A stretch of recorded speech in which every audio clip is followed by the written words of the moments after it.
Hi, it's Dwyer, gamblersadvisory.com, dwyervip.com. Today is August the 27th, 2017. It's the morning after Mayweather versus McGregor. But first, remember, the opinion you should follow should be your own. Just consider this video to be a second opinion from a complete stranger online. Now first, let me say, as I suggested in earlier videos, the best bet on the board delivered, right? Floyd Mayweather got the KO. You got that at likely a minus 160 or better. In other words, you avoided the long odds and the big risks, and you got the payoff, right? So Floyd delivered for us. But let's look under the hood. Just pretend it's a car we're inspecting. Just a few thoughts here. First, Conor McGregor looked much better than I expected. Much better. The scoring on this fight, if you haven't seen it, is far too wide. Conor McGregor, at least to me, at a bare minimum, wins at least 2 of the first 3 rounds. Right? At least 2 of the first 3 rounds. Understand that Showtime's in-house scorer, Steve Farhood, who's excellent usually, had McGregor only down by 1 round. 1. Going into the last round of the fight. Right? The fight ends in round 10. Just understand, McGregor is still in it. A guy in his first boxing match is still in the fight with a chance to win going into the eventual last round of the fight. Now let me say this about Conor McGregor. I do believe if he wants it, McGregor could have a boxing career, right? He'll have to tighten up some things. He could have a boxing career.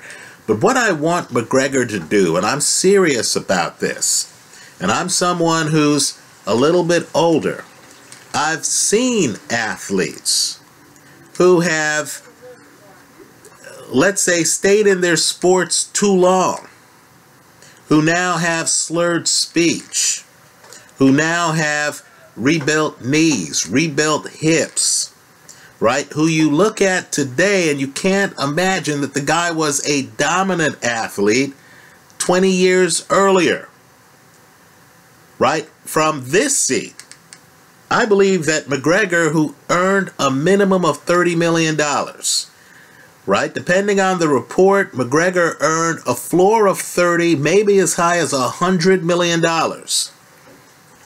I think McGregor needs to look hard at Nathan Cleverly. Nathan Cleverly got beaten up by Badu Jack yesterday. Lost his title. Now keep in mind, that means Cleverly's a world-class fighter, right? He was a champion going into the fight. Lost his title, is 30 years old. McGregor's 29, so they're roughly the same age. Nathan Cleverly is walking away from the sport of boxing. He understands that when you get hit, right, when you're not defensively blessed, your body can only take so many shots to the head. You also need to know when to say when. Right? Now, for Conor McGregor, look, I know you're a hard-working guy. I've heard the stories about you coming from nothing to now being on top of the world. What I want you to do is to look at your bank account. I want you to look at the people you love. I want you to realize that you're a two-division champion from UFC. And you've just faced the best fighter of his generation. And going into the eventual last round of the fight, we're only down by 1 round on the scorecard of the scorer on the Fighters House Network. Right? Floyd Mayweather has fought many times on Showtime. Right? Steve Farhood has done many Mayweather fights. A guy familiar with Floyd Mayweather only had McGregor down by 1 round going into the last round of the fight. You've acquitted yourself well. You've acquitted your sport well, right? Any boxing fan who didn't take MMA seriously just saw a fight where you were in there winning rounds. You certainly won the first round. There's no question about that. Even the judges gave you the first round. Right? So boxing fans didn't have to wait long to realize that you were credible as a fighter. So if I'm Conor McGregor and I have wealth, I have health, and I have legacy, I walk away from the sport right here. Right? Forget what you could do. Just ask yourself the question of, does it get better than this? Right? Think about Ronda Rousey for a moment. Had she walked away before the Holly Holm fight, she'd be an icon of brilliance for the UFC. Right? She would be Mike Tyson before Tyson lost to Buster Douglas. She loses the Holly Holm fight. Folks, it's hard to get back on that pedestal. Conor McGregor's on the pedestal right now. Losing to Floyd this way is nothing to be ashamed of. If I'm Conor, why risk that legacy, especially when I have the money in my bank account? Also, I'm relatively healthy. Right? He leaves this fight unscathed. So my advice to Conor, and it's the advice of an OG, right? Someone who's watched combat sports, well, boxing, for years, right? Decades. My advice to Conor McGregor is to step away as a competitor. Right? You can compete in other ways as a promoter, as part of management. Lord knows you have iconic value in MMA. Right? If you show up in boxing as an announcer or as a commentator or as a part promoter, people are going to view you as someone bold enough to take on the best in the sport in a high-profile event and to show up ready to win the fight. Right? My advice to Conor McGregor, and I understand he's leaving some money on the table, is to leave with your wealth, health, and legacy right here. There are worse things you can do. Now, let me say this. As competitive as the fight was, right, and as I said, I was surprised, and I was someone clearly on the Floyd side of the ledger. Right? I was someone happy with the stoppage. But just to understand that McGregor could have made the fight even closer. Right? Now, Floyd is a slow starter. I've pointed that out here before. Floyd's a slow starter. Now, just imagine what would have happened if McGregor would have saved his first 3 rounds. Right? Where he comes out and uses a lot of his stamina. Just imagine if he would have saved his first 3 rounds for rounds 4 to 6 or rounds 5 to 7. Right? I know hindsight's 100%, but I discussed this in the pre-fight video I posted here online on August the 23rd, entitled How McGregor Can Win. Now let's talk about what McGregor did in the first 3 rounds. Right? He comes out, he's aggressive. He backs Floyd up to the ropes. Right? He lands left hands. He's accurate with it. Right? He's not throwing a lot of wild punches. He's disciplined. He's accurate. He's landing left hands. He mixes it up with some showmanship. It's not all straight left. He throws a great left uppercut. Right? At one point, he puts both hands behind his back. He has a certain showmanship to him. But he's expending a lot of energy. Mayweather is in a shell. He's egging him on a little bit. Right? But Mayweather is letting him throw punches. He's letting him empty the tank. Now, what I want people to realize is that The pressure going into the fight was on Floyd Mayweather, right? It's his sport. It's his town, Las Vegas, right? He's the favorite. So if these two guys came out like the fight I mentioned in the earlier video, Jimmy Young against Muhammad Ali from 1976, had McGregor come out and just looked at Floyd, right? Floyd's not doing much in the first 3 rounds. Keep in mind, Floyd has never seen McGregor before in a professional boxing match, right? An actual event, not a sparring session. I don't want to hear about spies and all this other stuff. Floyd had never seen McGregor. Floyd doesn't know the angles of McGregor's punch. He doesn't know McGregor's game plan. So the point I'm making to you is, in the first 3 rounds, if McGregor and Floyd just look at each other and do hardly anything, and if McGregor just throws a few hard shots, pot shots, doesn't try to muscle Floyd, doesn't try to make core an issue, if he's just looking at Floyd doing next to nothing and Floyd's covering up, doing next to nothing, those rounds would be either 10-10 rounds, or McGregor would win because he's the one exceeding expectations. People at the beginning of this fight were expecting a complete mismatch, right? Danny Jacobs, in the pre-fight show that was up on UFC.tv, in fact, it was on ESPN, was talking about how he expected Floyd to win every round. So if few, if any, punches were thrown, Floyd would be the one disappointing the crowd. McGregor could have done that for a few rounds, simply because this is a 12-round fight. You do have to pace yourself. He's a guy who had fought for 25 minutes, not more than that, 5 5-minute rounds in MMA. So with all the hype entering the ring, with the fact that Floyd is a slow starter, with the fact that Floyd has no actual fight film on you from a boxing match, right? With the fact that you do things better than people expect you to. In other words, that straight that straight left hand from Southpaw McGregor is accurate. So why wouldn't McGregor just stand around, dear Floyd a little bit, not do much, force Floyd to take the lead? Floyd might not have wanted to. Made the first round a slow round.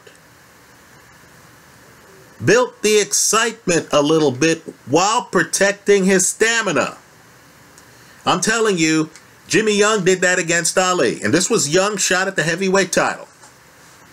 Ali got so frustrated that he went over to the side of the ropes, just like Floyd does early here. And he begged Jimmy Young to come fight him.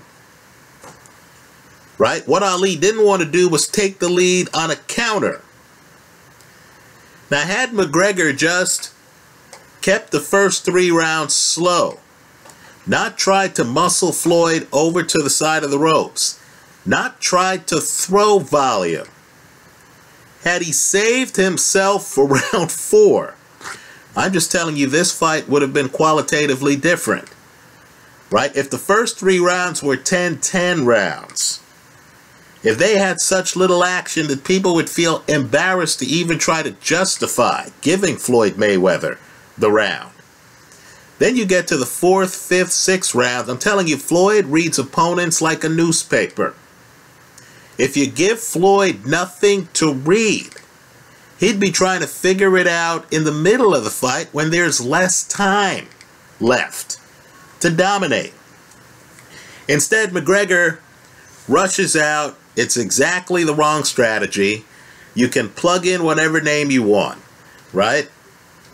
Marcos Maidana, Victor Ortiz, Ricky Hatton, right? None of those guys beat Mayweather. Why was that the playbook that Conor McGregor was following? Right? So here's what happens. McGregor comes out when Mayweather's fully rested. In other words, Mayweather's in his 40s. But you don't even make age an issue. You don't even try to tire out the old man before you really do the onslaught. No. When Mayweather is fully alert at the beginning of the first round, Conor McGregor rushes across the ring, right? And of course, he's going to bum rush Mayweather the same way the other guys have tried to bum rush Mayweather. And somehow, this time it's going to be different, right? And of course, how much time does Mayweather have left? The rest of the fight. So Mayweather loses the first round. Guess what, folks? He has 11 more rounds to play with, right? Mayweather's a guy who came back from a 3-round deficit against Zab Judah. He's measured. He's thought out. He knows he has the hand speed advantage. He knows that at the opening bell. So you know what he's doing. You come out, you're throwing a lot of punches. He's in a defensive shell. You throw yourself out. He has the rest of the fight to exploit his hand speed advantage, his tactical advantage. He hadn't seen Conor McGregor in a boxing ring before this. He had 3 rounds of watching Conor McGregor. Then he knew what Conor could do. Then he knew what Conor couldn't do. He had read Conor McGregor's newspaper. He had even read the cartoon section.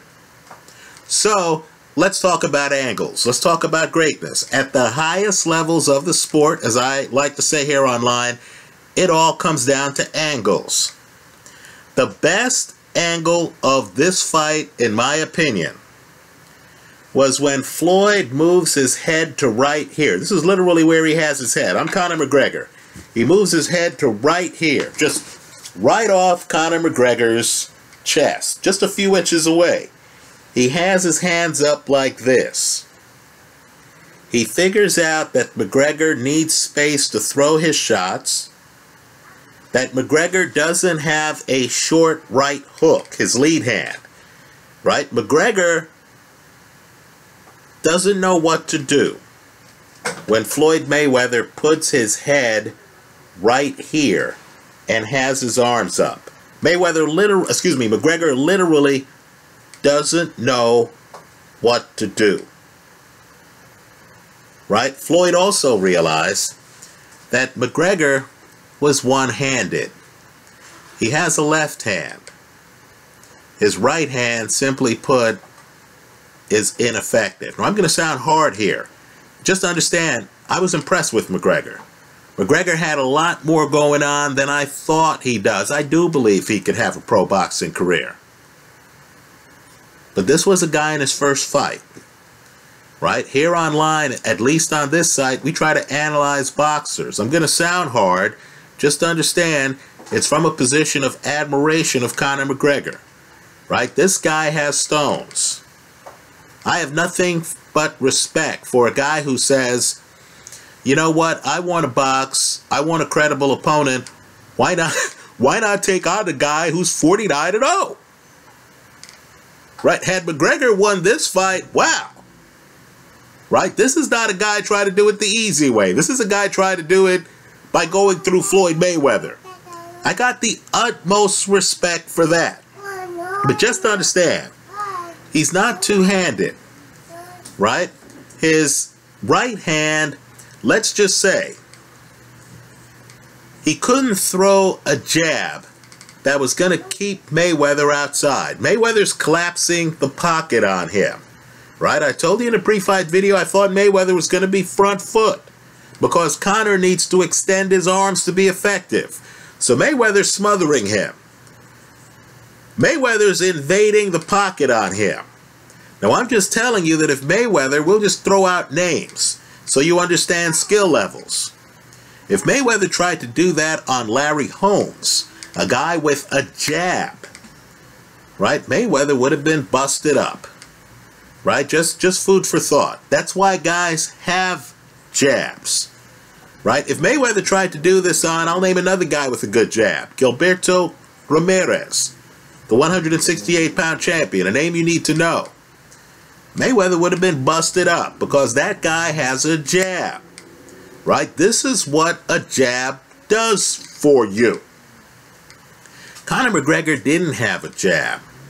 He couldn't time Mayweather's entry point, right? The things that a guy with a good jab would do, right? You're coming in, you know, Mayweather's not even bobbing and weaving Joe Frazier style. He just has his hands up and he's moving in, right?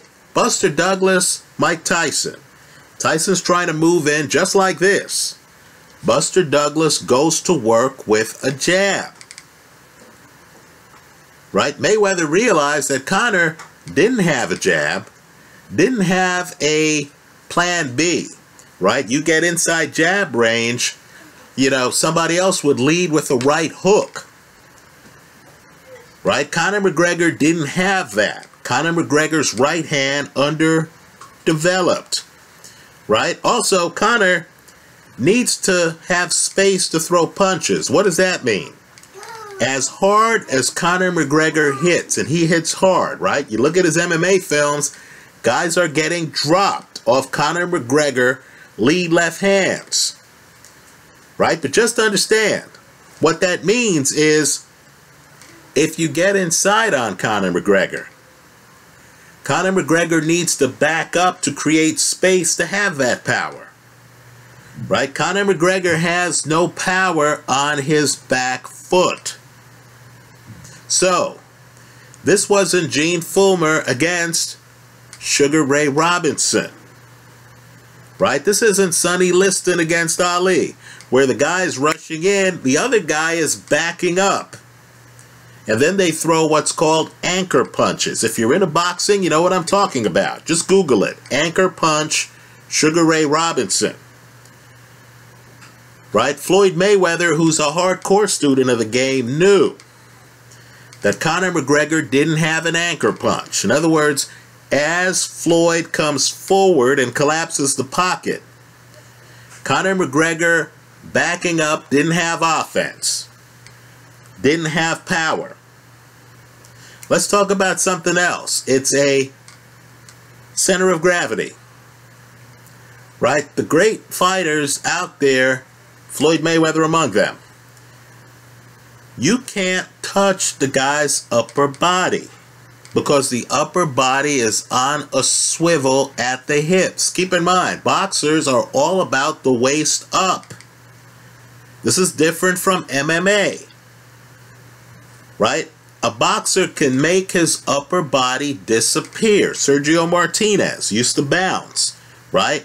Very hard to find his upper body. Look at Ray Leonard, a different Sugar Ray, moving his upper body, right? Conor McGregor, by contrast, by boxing standards, was stiff, right? He's not moving his upper body. His upper body is there. So when Floyd, who's shorter than him, comes in fighting lower, right? He knew Conor McGregor's upper body was there. McGregor couldn't hide his head, right? A guy like Ray Leonard, as fast as he was, as great a combination puncher as he was, as offensively blessed as he was. Look at his KO percentage. And he's supposed to be a pretty boy. You had a hard time finding his head because Ray Leonard was there and he's moving his head. He has a lot going on with his head. Conor McGregor didn't have anything going on with his head. So Floyd figures out that Conor McGregor couldn't block his straight right hand. In other words, McGregor's head is there to get hit.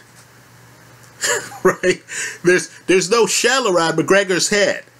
There's nothing between Floyd and McGregor's head. McGregor doesn't have a hand up. He's not bobbing and weaving, having you hit his glove. No, when Floyd starts going to town with a straight right hand, McGregor gets hit with it. Right? He gets hit with it. Let me also point out, too, that some guys, you hit them, you're in a battle with them, and the guy knows how to pivot. You remember Andre Ward, another great fighter. You remember Andre Ward at the end of the Kovalev rematch, right? Now, don't get me wrong. I still have a problem with how that fight was refereed. It detracted from the fight.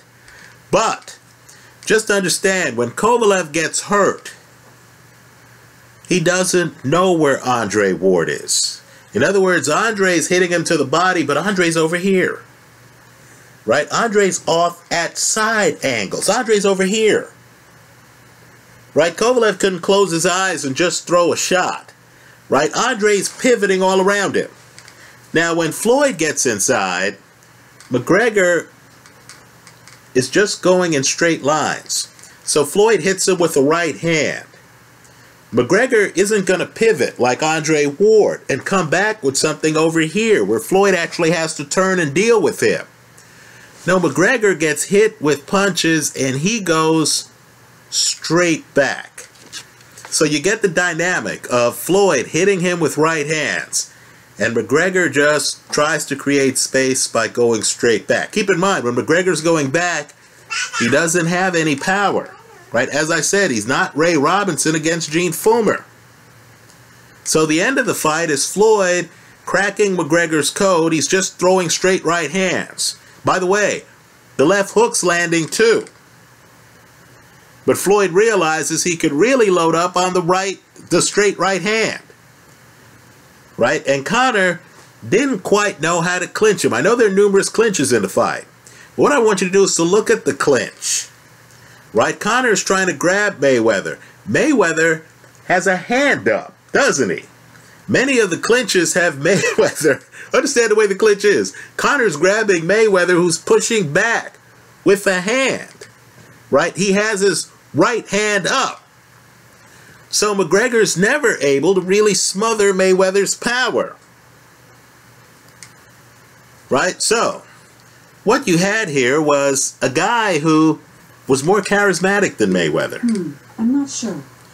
Right? He was more charismatic than Floyd Mayweather. He started the fight a little bit too fast. He didn't pace himself. He starts getting hit with counters. Mayweather slowly starts to dominate. He figures out the angles. Right? And because McGregor started too fast, Mayweather knew he had time to come back in the fight. He wouldn't have known that if McGregor would have paced himself a little bit differently.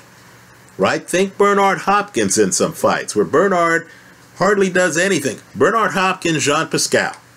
Right? Hopkins hardly does anything the first 2 rounds. Then Hopkins starts to come on in the fight. Right? McGregor's new to boxing. He didn't have the timing down.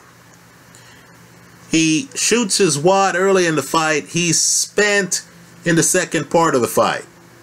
Defensively, his head's there to get hit. He's not that elusive. Mayweather knows on his front foot. Against the bigger man, he's safer than he would be on his back foot against the bigger man. So all in all, I thought it was an entertaining fight. I thought McGregor showed some real talent. I thought Floyd Mayweather, as expected, showed mastery. As I said about the weigh-in, Mayweather looked in great shape to me. Yes, he comes in at 149.5, several pounds under the 154. Folks, he was the 40-year-old, was the man in better shape, entering rounds 8, 9, and 10 than the 29-year-old. Right? I thought Robert Byrd did his best, quite frankly, to let the fight continue because, as Paulie Malignaggi on the telecast pointed out, McGregor's throwing no punches at the end. Right? McGregor's getting hit with shots. He couldn't even step forward and clinch and hold Mayweather. He's going back. He's just getting hit. His head snapping. Toward the end, you'll notice his head actually goes between the ropes. I thought Robert Byrd was patient. I thought the stoppage was appropriate. Obviously, Conor McGregor wanted to be carried out of the ring. Fair enough. Right? I did think the fight was closer than the judges had it on the scorecards. But make no mistake, You didn't have to know who the fighters were to, by the middle of the fight, know which one was the unbeaten several-time world champion and which one was having his first professional fight. Let me also say, too, to Conor McGregor, if you have your health, your wealth, and your legacy, what else do you need? Right? I saw the pre-fight shows on UFC.tv where McGregor has his girl there.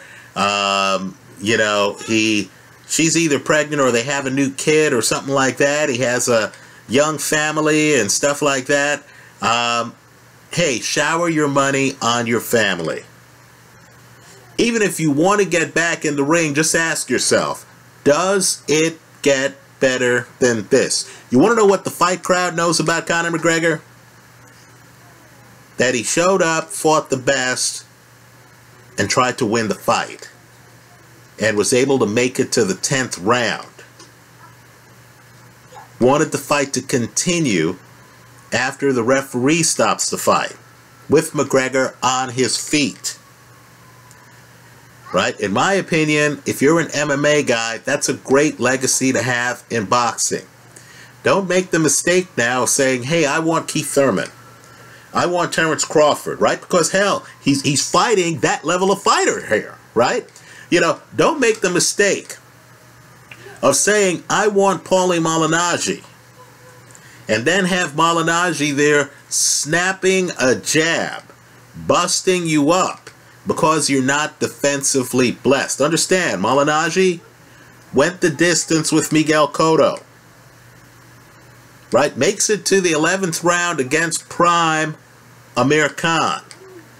The stoppage against Prime Ricky Hatton was so controversial that Malignaggi fired Buddy McGirt, the guy in his corner who threw in the towel. The ref didn't stop that fight. So you're talking about a guy who's a big-time survivor. And all I'm saying is, McGregor, why push it? Right? You've just made 8 to 9 figures. You have a great legacy in 2 sports. You're 29 years old. You have a family. You can still stoke your competitive juices without risking your legacy by continuing the fight. I'll tell you what. I know no one talks about it. I know no one has really challenged this guy in an interview. But I wonder if they went to Mike Tyson and said to Mike Tyson, do you wish you would have quit right before the Buster Douglas fight? If Mike is honest with himself, he probably realizes that had he quit at that point, he'd be in the conversation for the best ever. Right? Best ever. There'd be talk about him and Ali and whoever else you want to put in the equation. As Lennox Lewis came up through the ranks, Mike Tyson would have been a commentator or someone whose opinion you wanted, right? But he wouldn't have been getting hit in the head by Lennox Lewis. He would have been gone from the stage at that point. Right? Conor McGregor right now, again, the only 2-division champion from the UFC, who just gave a credible performance against Floyd Mayweather. Right? I don't think it gets better than this. If he pushes it, that extra money that he gets might be the most expensive money that he gets. Let me say this. Nate Diaz, how does McGregor know he beats him if they fight again? I don't think he does. And what would make it worth his while if you, the viewer, had a minimum of $30 million in the bank? Would fighting Nate Diaz even be worth it? Anyway, let me hear from you. Let me get your thoughts. I hope you leave your comments on the fight, on what Conor should do, in the comment section to this video. Let me hear from you. I hope you leave your comments. Thanks for stopping by.